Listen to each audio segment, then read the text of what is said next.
Thank you, Madam Chair. I appreciate the opportunity to be here, and thank you all for your testimony today. This has been very enlightening. Mr. Gillen, I want to go to you again. Thank you for being here and joining us. There's been a lot of talk today about data and how we can use data to demonstrate climate change and how to respond. In your testimony, Mr. Gillen, you said that you mentioned some partners like the University of Georgia, the Army Corps of Engineers, and Fish and Wildlife Services to help with the understanding of the unique climate changes in Tybee Island. Also, I believe you've been working with Georgia Tech and its smart sea level sensors along the coast. I'm very familiar with that project. It's a great project. Can you speak, Mr. Gillen, to some of these partnerships and the access to the data that contributes to Tybee's ability to respond to rising sea levels and adaptation efforts? Thank you, Representative Carter, Madam Chair, committee members. Yes, thank you. We're in two different ways. One is we're doing measurement of what the sea level is in a sense of what it means to Tybee Island, tidal gauge levels at Fort Pulaski and other areas around the island. Again, as I said in my statement, we're seeing that more frequently. They're getting higher and higher. The road to Tybee Island was raised about 8 inches 2 years ago to help address that frequent flooding. It was getting to the point we were closing it down every time we had a high tide over 9 feet. But that's continuing to become more and more frequent. We're also dealing with the shipping channel itself is the one thing that we're dealing with that stops that natural migration of sand from the Carolinas down to Tybee Island, which is how Tybee Island was formed. When the shipping channel gets dredged, it gets deeper and deeper. That just stops that sand migration in its tracks. And that's where that's 78% of the erosion damage on Tybee Island comes from. And also, as that channel gets deeper, the boats get bigger. Some of the largest ships ever to come to the eastern seaboard come to Savannah. And when those ships go by, they create huge waves. They're tsunamis, essentially, that can sweep people from the beach out into the shipping channel. We've seen it happen. We've had to run rescue operations on it. We've got warning signs and methodology for that. Through a partnership with UGA, we're placing several sensors in the channel, between the channel and the island, to try to gather some data on what those impacts. The other piece of it is how can we grow the dunes that we've put into place. So our partnership with universities are measuring the growth of the dunes that we built in parts of the island where no dunes naturally grow. And what we're discovering along with that is that we've already lost about 30% of our beach. So we renourished the beach less than 2 years ago, and we've lost more than a meter in some areas of the beach.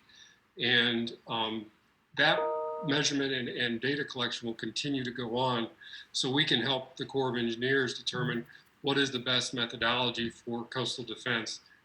The beach itself is part of our defense mechanism against a storm surge. The dunes helps absorb that final blow and helps reduce the flooding risk on the front end. But once we've got a better idea of how those dunes grow naturally and what the deterioration of the dune system and the beach over time through the natural erosion, and what we're seeing is with the storm activity being more frequent, that erosion happens faster and faster. Good. And thank you for mentioning that about the natural barriers, because that's one thing. In fact, I believe Tybee Island was one of 5 places to be awarded the 2020 Best Restored Beach Award. And I know a lot of that's been because of your innovative efforts, if you will, at using natural solutions to address that situation. And how much of the coastal resiliency and adaptation efforts can be done through natural solutions? I mean, I've always said that adaptation and mitigation are 2 important things in the way of climate change. That's a big question, Congressman. Thank you. I can speak to what we see happening on Tybee as far as how we can use that to adapt. We're looking at not only trying to get the dunes in places where they're not and getting them to grow naturally, but also on the backside of the island. When we finish our study for how to protect our island from flooding that comes up through the marsh, like which happened in Hurricane Irma, we're going to have to get real creative in that sense. Is we're looking at ways the water's going to go where the water wants to go.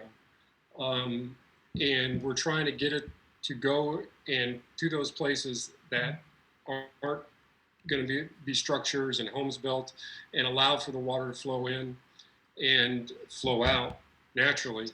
So it's going to be a combination of stormwater systems, improving the marsh areas, physical defenses to the backside of the island, that sort of thing. So it's going to be a combination of all of that together. And we know that just letting the water go where it wants to go and then leave is going to be part of the plan. Madam Chair, I don't see a clock, but if I could just ask one more question of Mr. Gillian. Tybee Island created Georgia's first sea level rise plan, and I'm very appreciative of that. I think you set a great example, and as you mentioned earlier, there's only one road going on and off of Tybee Island, and I would venture to say, and correct me if I'm wrong, at least once a month, whenever you're talking about spring tides and high tides, and it floods to where people can't get across, and it makes access a big problem. How can we more better incentivize communities to build resiliency? Because resiliency is something I think is very important. Give us a brief answer, Dr. Gillen. Okay, I think you can incentivize by creating easier pathways to dealing with getting the technical assistance and the financial assistance we need to help create those green spaces in those areas where the water can come and go, and dealing with issues with the environmental regulations that we have to go through to build a road on the Tybee Island is a trick. It's a long time coming that. Okay. Thank you, Madam Chair, and I yield back.